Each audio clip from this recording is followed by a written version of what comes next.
Welcome to MsMojo, and today we're counting down our picks for the top 20 shows with wardrobes that completely changed the style game. How many fashion shows did you drag me to during Fashion Week? 8? What's your point? Number 20, Shitz Creek. This Canadian sitcom follows the Roses, a wealthy family who lose everything and must move to a small rural town with nothing but the clothes on their back. You can't put a price on dignity. Tell that to your outfit. This is your outfit. What? Clothes that, like the Roses, definitely do not fit in their new setting. Their style is more than just generic designer clothes. Each member of the family has their own distinct fashion sense. Other people don't skate through life the same way you do. I don't skate through life, David. I walk through life in really nice shoes. Johnny's always put together in a classic suit, Alexis wears flowy, festival-ready boho styles, and David dresses exclusively in bold black and white outfits. And, of course, matriarch Moira Rose always stuns from her bewigged head to her toes. No, did you put Kristen with Robin? They don't like each other! No! Number 19, Succession. What would you wear if you had all the money in the world? Nice vest, Wamsgans. It's so puffy. Thank you, Roman. What's it stuffed with? Your hopes and dreams? Oh, wow. Hiking boots. They're pristine. In Succession, the Roy family is about as wealthy as you can imagine, and they have to dress the part of the ultra-elite. This family is the epitome of quiet luxury. They'll forego bold designer-labeled outfits in favor of nondescript but expensive items, like a plain black cashmere baseball cap that retails for over $500. Honesty is such a lonely word. Everyone is so untrue. Shiv's blazers and Naomi's monochrome matching sets are highlights, but overall this series is a lesson in subtle style. While money can't buy happiness, it certainly can buy a killer wardrobe. I don't know everything. He's with Tom and Frank and Carl. Number 18, Reign. This CW series about the life of Mary, Queen of Scots had the tricky challenge of making a historical drama that appealed to fashion-forward teens. Lola, come dance with me. Take off your shoes. Come on, dance with me. Take off your shoes. For costuming, that meant dropping a little historical accuracy to allow more contemporary styles to sneak through. Costumer Meredith Markwork Pollock said each look had some element of authenticity, whether in the silhouette or fabric used, but there was freedom elsewhere to improvise. Which reminds me, I found a wonderful suitor for you, Greer. And there's one in Paris who's very keen to meet you, Lola.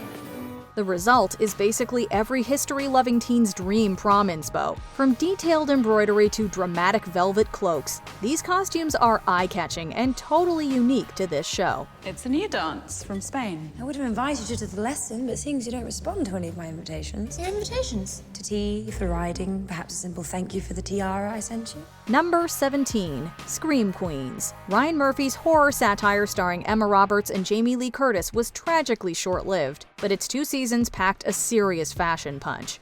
A lot of people talk smack about how sororities are exclusive and they're a class system. Well, guess what? Life is a class system. And a sorority is the one place left in the world where you get to pick and choose the people around you. Chanel Oberlin, basically Regina George on steroids, is always dressed to the nines in pinks and pastels. This sorority is for pretty girls only. Pretty girls like you and me. Now I have a plan to keep it that way, and you're a part of that plan. Her cronies, the Chanels, are always dressed to match. Other standouts include Jamie Lee Curtis in her chic and severe all-black fits, and Keke Palmer in literally anything. We might take a pass on Senorita Awesome's hat, but otherwise, this hysterical series had us screaming with fashion envy. This works out even better, because when I go down and make peace with her and her pasty friend, I'm gonna look like a skinnier Angelina Jolie. Number 16, Friends. It's no surprise that the epitome of 90s television would also feature the epitome of 90s fashion. So, what's this book about? You didn't read this one either? Well, I was gonna, but I accidentally read something else. What? Vogue. High-waisted silhouettes and plenty of denim and plaid make the series feel very on-trend for the time it was made, but something about the costuming also feels somewhat timeless. Why is the air in here so negative? Rachel lost Marcel. Oh no, how? Oh. He pooped in my shoe. Which one? Those cute little black ones I wear all the time. The cast of Friends could easily be a group of stylish 20-somethings in the 2020s, which speaks to the eternally cool quality of the clothes they dressed in. From Rachel's preppy Ralph Lauren style to Phoebe's bohemian looks and everything in between, Friends was the blueprint for style in the 90s and beyond. Wow, hello, you look great. Thank you. I know, though. Number 15, Emily in Paris. This series, following an American marketing executive working in the fashion capital of the world, takes great pride in being as fashion-forward as possible. Merci. Have a bonne journée. Pas un. Une bonne journée. Costume designer Marilyn Fitoussi takes inspiration from current trends, as well as fashion icons of the past like Audrey Hepburn and Sophia Loren. The resulting bold, attention-grabbing looks can certainly be controversial, but they're also undoubtedly iconic and totally unique to the show. Okay, so you take 35 and multiply by 1.8 and add 30? 32. Can you please just change your phone back to Fahrenheit? I want to learn. Oh my god, it's 95 out there. Feels like 195 in here. Whenever a new season drops, brands featured prominently on the show experience a boost in sales as a result from fans aspiring to own one of Emily's famous fits. As Emily's becoming more and more confident in Paris, she's acquiring more of that je ne sais quoi Parisian chic cool factor. Number 14, the Marvelous Mrs Masel. Midge Masel is as stylish as she is funny, which is really saying something. My goodness, that is a lot of khaki. And I just realized it is actually a very flattering color for most skin tones. I know you're relieved. Always presentable, no matter the occasion, she's costumed in custom-made sets and is never without her matching accessories. Her clothes became part of her Mrs. Masel stand-up persona, an elegant outward look to contrast with her typically raunchy and sometimes shocking humor. They say ambition is an unattractive trait in a woman. Maybe. But you know what's really unattractive? Waiting around for something to happen.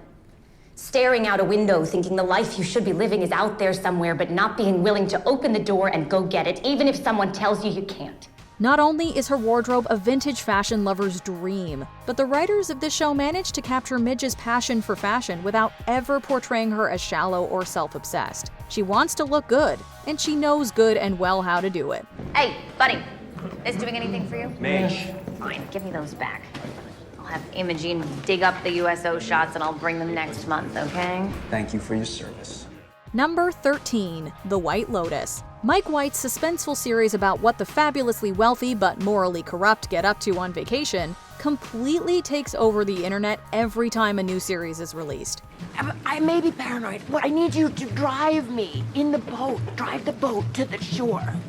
Please. Beyond dissecting clues about the season's mystery, fans love obsessing over the incredible clothes these luxury-minded vacationers packed for their trips. With each season set in a new exotic location, the costuming has a distinct feel to match the style of both the characters and the setting they're in. Mia, stai troppo bene. Pure tu. Esagerato. No, ma questo è ricco.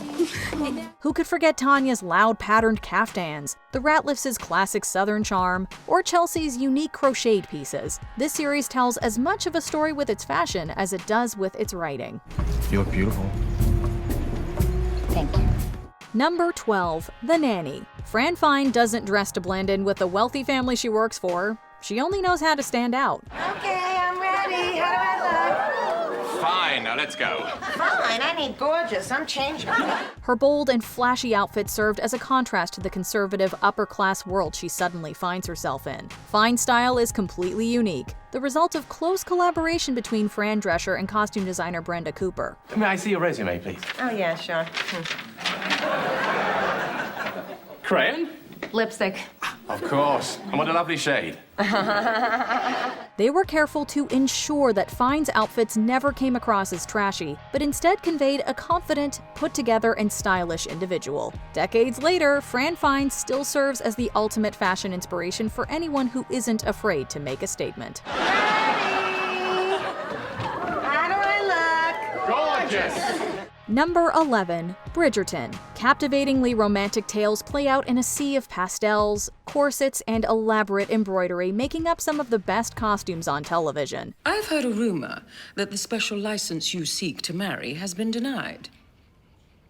I'm not quite sure what you believe I am to do about it. Set in a fictionalized Regency-era England, this show's alternative history setting gives costumers the liberty to experiment with some of the fashion from that era. While Empire waists, tailcoats, and parasols are all authentic nods to Regency fashion, other elements like vividly colored dresses and the total absence of bonnets are less accurate. Getting to know each other all the better. What an excellent idea, Miss Edwina. Surely we can make an exception, just this one time. We're on our private lands, after all, and who knows? Perhaps Miss Sharma can teach you a thing or two. Bridgerton's costume design combines these real and imagined fashions to help build the complex and completely original world of the series, while also creating a visually unique look. Our recipe always remains the same: historical accuracy, fashion, art. We use the silhouette of the period, but we don't use period fabrics. We don't use period detailing. Number 10. Empire. Fashion plays a central role in this hip-hop drama, and it's not a subtle one. I thought you'd be cool. So from now on, I handle and approve all things Tiana. Performances, appearances, recordings, everything, down to her nail gel color. From Cookie's bold animal prints and plush faux fur outerwear, to Lucius's carefully curated suits accessorized with silk scarves, these characters dress to impress. Their clothing expresses their personalities, but also represents their success and the long journey it took to achieve it. Please do not withhold your blessings, even from hoes that hire skanks to spy on me. In Jesus' name I pray, amen. Hallelujah. They can afford expensive clothes, but they're careful to stay true to their unique style even in new, elevated looks. Fashion becomes a protective outer shell, a way to express individuality and command respect from those around them.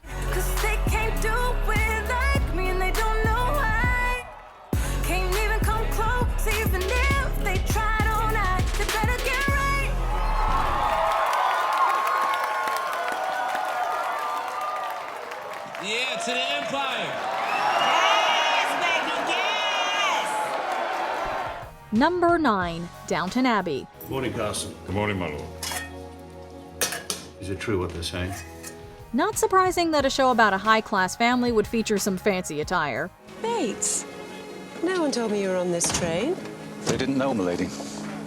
We'll give you a lift to the house. Set in the early 20th century, Downton Abbey follows the life and times of the aristocratic Crawley family, along with friends and house servants in the fictional country house of the same name. Where have you been? I'm not late, am I? You're late when I say you're late.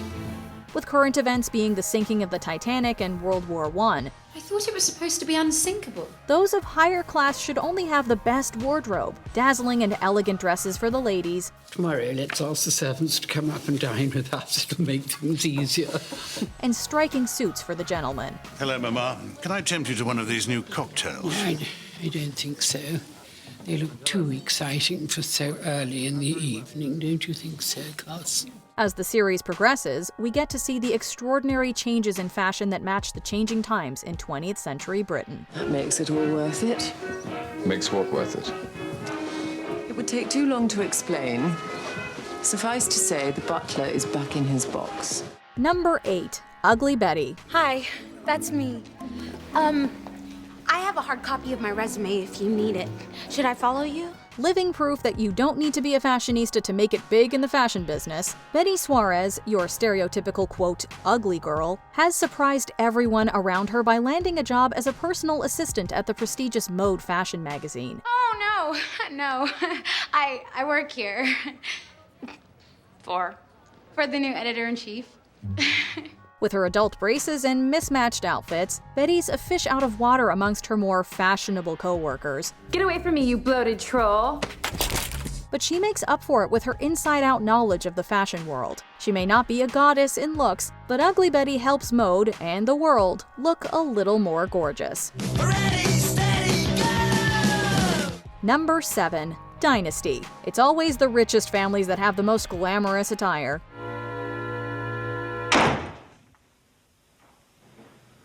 Sorry, did I wake you? Dynasty is the story of Blake and Crystal Carrington, a wealthy family in the oil business, and their conflict with Blake's conniving ex-wife Alexis Colby. I didn't just come back here to sit on that stand and testify.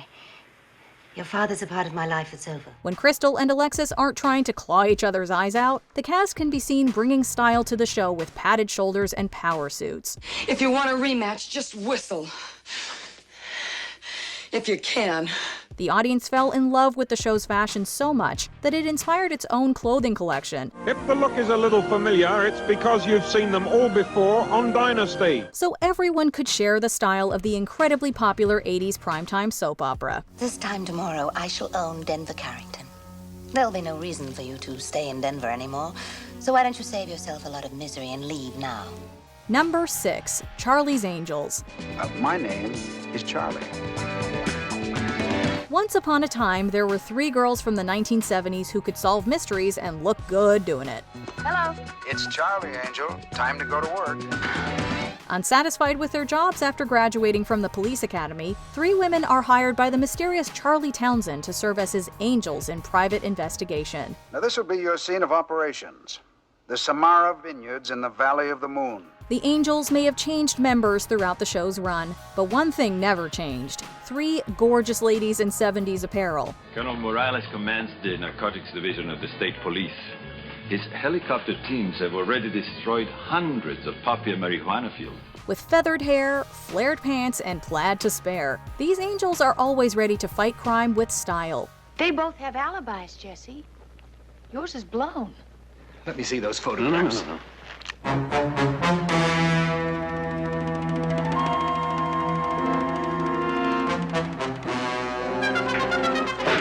And just wait until you see the collectible dolls. Yes, Charlie's Angels. Beautiful dolls. And this is Charlie's Angels, Kelly. Number 5, Pretty Little Liars. Based on the book series of the same name, Pretty Little Liars tells of 4 popular girls who are at the mercy of the mysterious A, an anonymous enemy who threatens to expose their darkest secrets and ruin their perfect lives. Oh my god. It's fun. I got one too. I'm still here. And I know everything. A. The only secret we can reveal? What makes these little liars so stylish? The answer? Dangerously fashionable outfits with bold accessories. Hey, thought you were playing Mona's bodyguard. Like in HBO's Girls, these 4 ladies also dress to match their personalities. The preppy and sophisticated Spencer, the high fashion and glamorous Hannah, the sporty but stylish Emily, and the artsy Aria, who tends to wear the edgiest ensembles of the bunch. I need you to keep Sabrina busy while I get the key to Ezra's. Unfortunately, looking consistently chic won't help the liars catch A anytime soon. Number 4, Scandal. What? Hi, hello, how are you? Hi, hello, how are you? What? They say there's power with the right outfit, and no one knows that better than Olivia Pope. What can we do for you this evening, Congressman Shaw? The thing is, my desk clock stopped. Oh, it's lucky we came to you then. Once a White House communications director, Pope has now started her own crisis management firm. We solve problems. Manage crises, save reputation. Right, of course. It's still an honor. And she and her gladiators are out to keep the secrets of the world's biggest political names. It's all about controlling the narrative. We email the footage to a bunch of friendly sources. Pope is definitely the fashion queen amongst her team, standing out the most with her black and white ensemble and white hat. Olivia Pope and her team of thugs, they're not anyone's friends. They destroyed your life. In later seasons, however, Pope tossed aside the white hat and took a step forward with new bright colors. He did it. The only question Is Dan's boyfriend a spy or a whistleblower? Let's get to work, people. Though her garb may change, Olivia Pope can still handle things. It's handled. Number 3, Gossip Girl. Spotted at Grand Central, bags in hand, Serena Vanderwoodson. When you're living in the Upper East Side of New York, you better look the part. The students of a girls' prep school have nothing to hide when a mysterious blogger starts reporting scandalous news about the students. So cute. They should be framed or something. Not bad work. And here's yours, as promised. Thanks. Though Gossip Girl's identity isn't revealed until the finale, what we do see is frenemies Blair Waldorf and Serena Vanderwoodson strutting in the Upper East Side with style. Spotted. Serena making a heroic exit from Bee's party. Too bad for her, there's school on Monday. Blair is the queen bee of the school, and her crown is a set of beautiful headbands. Spotted. S&B discovering the joys of filmmaking. Smile for your close-up, Juliet. Her only competition is the it girl of the Upper East Side, Serena, who can look stunning without even trying. Damn that mother chucker. Oh, he's totally right. I don't even like James. Thank you. I was waiting for that. Number 2. Mad Men. Sometimes the old school duds are the best duds. Something for the golf bag. That's the good stuff. Set in New York in the 1960s, Mad Men focuses on the life and drama of advertising executive Don Draper and the prestigious Sterling Cooper ad agency where he works. But everybody else's tobacco's toasted. No, everybody else's tobacco is poisonous. Lucky Strikes is toasted. Where Dynasty succeeded in bringing fashion to the 80s, Mad Men succeeded in bringing 60s fashion to the 21st century by dressing Draper in the classic men's suit, along with a matching fedora hat. Hi, honey. I made a roast beef. Just got the strings. Oh, roast beef. You know it's just me tonight, right? While his female colleagues wore classy knee-length dresses. Now this is the executive floor. It should be organized, but it's not. So you'll find account executives and creative executives all mixed in together. Advertising execs have to look their best, right? Audiences agree, and Banana Republic even came out with a successful Mad Men fashion collection. Before we continue, be sure to subscribe to our channel and ring the bell to get notified about our latest videos. You have the option to be notified for occasional videos or all of them. If you're on your phone, make sure you go into your settings and switch on notifications. Number 1. Sex and the City. Taking the number 1 spot is the show that Shoshana from Girls personally recommends. I'm definitely a Carrie at heart, but like sometimes Samantha kind of comes out. It's hard to be a woman in the 90s, having to deal with the pressures of romance and sex. I spent $40,000 on shoes and I have no place to live? I will literally be the old woman who lived in her shoes. But at least these 4 friends can still share a cocktail at the end of the day. Do we want another round? What do you think? 4 more, please. Coming right up. These dynamic divas each have their own style that any girl can get behind. Hello, lover. Whether it's Samantha's trisexual attire, Charlotte's wealthy couture, Miranda's questionable taste, or Carrie being our narrator and actual fashionista. Carrie, you have to do it. You live for fashion. I do not live for fashion. 4 charismatic friends with different styles who always have each other's backs. You look pretty. So do you. If that's not fashionable, then what is? If you want to do your patriotic duty as New York women, you will come shopping with me right now and throw some much-needed money downtown. Which of these series makes you want to raid the costume department? Let us know in the comments. It kind of breaks it up, so it allows us to play with fashion and get away with it.